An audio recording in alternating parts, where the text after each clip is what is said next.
आप देख रहे हैं एस न्यूज ग्लोबल, जहां खबरें नहीं बल्कि सच्चाई बोलती है। देश से लेकर विदेश तक, राजनीति से मनोरंजन तक, हर खबर, हर अपडेट सबसे तेज, सबसे भरोसेमंद।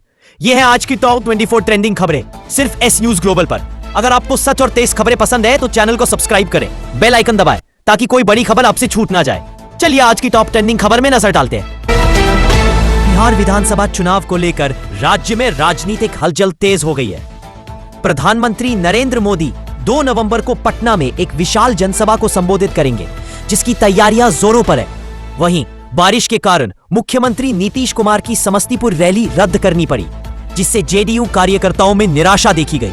दूसरी ओर विपक्षी गठबंधन के नेता लगातार जनसभाएं कर जनता को अपने पक्ष में करने की कोशिश में जुटे हैं। विशेषज्ञों का मानना है कि इस बार का चुनाव मुद्दों से ज्यादा जन भावनाओं पर निर्भर रहने वाला है। प्रधानमंत्री नरेंद्र मोदी ने आज विशाल जनसभा को संबोधित किया। रैली में उमड़ी भारी भीड़ ने मोदी मोदी के नारों से माहौल गूंजा दिया। पीएम ने विकास कार्यों और आने वाले चुनावों पर अपनी बात रखी। विपक्ष पर निशाना साधते हुए कहा, देश बदलाव नहीं विकास चाहता है।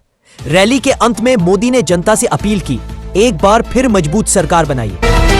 बिहार के मुख्यमंत्री नीतीश कुमार की आज निर्धारित चुनावी रैली को अचानक रद्द कर दिया गया। यह रैली सीवान जिले में होने वाली थी, जहां बड़ी संख्या में समर्थकों के पहुंचने की तैयारी चल रही थी। सूत्रों के अनुसार खराब मौसम और सुरक्षा कारणों के चलते प्रशासन ने कार्यक्रम स्थगित करने का निर्णय लिया। जेडीयू नेताओं ने बताया कि रैली की नई तारीख जल्द घोषित की जाएगी, ताकि कार्यकर्ता और जनता को असुविधा न हो। विपक्ष ने इस रद्दीकरण पर तंज कसते हुए कहा कि जनता अब नीतीश कुमार की रैलियों में उत्साह नहीं दिखा रही। भारत की महिला क्रिकेट टीम ने ऑस्ट्रेलिया को हराकर वर्ल्ड कप के फाइनल में शानदार जगह बना ली है। टीम ने सेमीफाइनल में दमदार प्रदर्शन करते हुए 7 विकेट से जीत हासिल की। अब भारत का मुकाबला इंग्लैंड से होने जा रहा है, जिसे लेकर देश भर में उत्साह का माहौल है।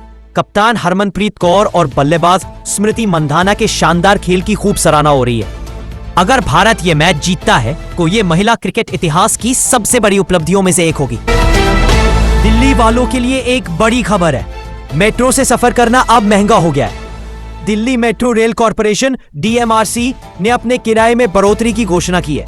नए किराए 5 से 10 रुपए तक बढ़ाए गए, जो दूरी और समय के आधार पर लागू होंगे। डीएमआरसी के अनुसार यह फैसला ऑपरेशन और मेंटेनेंस लागत बढ़ने के कारण लिया गया है। बढ़े हुए किराए अगले हफ्ते सोमवार से लागू हो जाएंगे। हालांकि स्मार्ट कार्ड उपयोग करने वाले यात्रियों को पहले की तरह 10% की छूट मिलती रहेगी। इस फैसले के बाद यात्रियों में नाराजगी देखी जा रही है।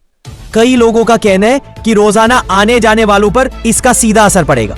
दिल्ली मेट्रो ने पिछली बार किराया साल 2017 में बढ़ाया था, जिसके बाद अब यह दूसरा बड़ा संशोधन है।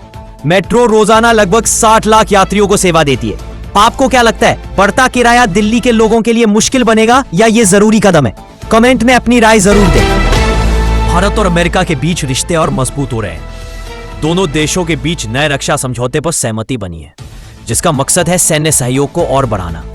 इस समझौते के तहत तकनीकी साझेदारी, रक्षा उत्पादन और साझा सैन्य अभ्यास पर जोर दिया जाएगा। साथ ही दोनों देश इंडो पैसिफिक क्षेत्र में सुरक्षा और स्थिरता बनाए रखने के लिए मिलकर काम करेंगे। ये समझौता भारत अमेरिका रिश्तों में एक नया अध्याय जोड़ सकता है, जो वैश्विक राजनीति में बड़ा बदलाव लाएगा। चीन ने फिर किया बड़ा ऐलान। नए नियमों ने दुनिया का ध्यान अपनी ओर खींचा है। सरकार ने हाल ही में कई नए नियम लागू किए हैं, जिनका असर ऑनलाइन कंटेंट, विदेशी निवेश और सोशल मीडिया पर सीधा पड़ेगा।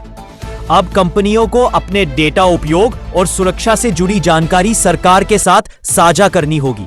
साथ ही विदेशी ऐप्स और वेबसाइट्स पर निगरानी बढ़ाने की भी तैयारी है। विशेषज्ञों का कहना है कि ये कदम चीन की साइबर सुरक्षा और नियंत्रण नीति को और सख्त बनाएंगे। इन नए नियमों से चीन का डिजिटल माहौल तो बदलेगा ही, दुनिया भर की कंपनियों को भी अपनी रणनीति बदलनी पड़ेगी। भारत में इंटरस्टेलर धूमकेतु की चर्चा। भारत में इन दिनों एक इंटरस्टेलर धूमकेतु की खूब चर्चा हो रही है। खगोल वैज्ञानिकों का कहना है कि यह धूमकेतु हमारे सौरमंडल के बाहर से आया है। इसकी गति इतनी तेज है कि यह सूरज के पास से गुजरते हुए भी अपने मार्ग पर बना हुआ है। भारत के कई वेधशालाओं ने इसे ट्रैक किया है और इसके डेटा का विश्लेषण जारी है। वैज्ञानिकों का मानना है कि इससे हमें ब्रह्मांड के रहस्यों को समझने में बड़ी मदद मिल सकती है। मध्य प्रदेश स्थापना दिवस पर सीएम मोहन यादव का संदेश। मध्य प्रदेश स्थापना दिवस के मौके पर मुख्यमंत्री मोहन यादव ने एक खास ब्लॉग साझा किया है। इस ब्लॉग में उन्होंने राज्य में निवेश, नवाचार और रोजगार को नई दिशा देने की बात कही है। सीएम ने लिखा, मध्य प्रदेश अब आत्मनिर्भर भारत की रीढ़ बनने की राह पर है। उन्होंने युवाओं को स्टार्टअप और तकनीकी नवाचारों से जुड़ने का संदेश भी दिया। राज्य सरकार का लक्ष्य है हर हाथ को काम और हर जिले में विकास की नई पहचान। भारत की नारायणा हेल्थ ने बड़ा कदम उठाया है। कंपनी ने ब्रिटेन के एक प्रमुख अस्पताल समूह का अधिग्रहण किया है। इससे भारतीय स्वास्थ्य क्षेत्र की वैश्विक मौजूदगी और भी मजबूत हो गई है। डॉक्टर देवी शेट्टी की यह संस्था अब यूरोप में भी अपनी सेवाएं देगी। भारत से हेल्थ केयर हब बनने की दिशा में यह एक ऐतिहासिक कदम माना जा रहा है। आज एकता दिवस पर प्रधानमंत्री नरेंद्र मोदी ने देश को एकता के संदेश से प्रेरित किया। उन्होंने अपने संबोधन में सत्यजीत सूर्यकांत का हवाला देते हुए कहा, एकता ही भारत की सबसे बड़ी ताकत है। मोदी ने सरदार पटेल की जयंती पर युवाओं को याद दिलाया कि जब देश एकजुट होता है तो कोई चुनौती बड़ी नहीं रहती। देश भर में रन फॉर यूनिटी और सांस्कृतिक कार्यक्रमों के साथ एक भारत श्रेष्ठ भारत का नारा गूंज उठा। तो ये थी आज की बड़ी खबरें। अगर आपको हमारी अपडेट्स पसंद आई तो लाइक और सब्सक्राइब जरूर करें। कमेंट में हमें बताएं कि आप कौन सी खबर पर ज्यादा अपडेट रहना चाहते हैं। हम आपको हर दिन ताजा और दमदार खबरें लाते रहेंगे। धन्यवाद और जुड़े रहिए हमारे साथ।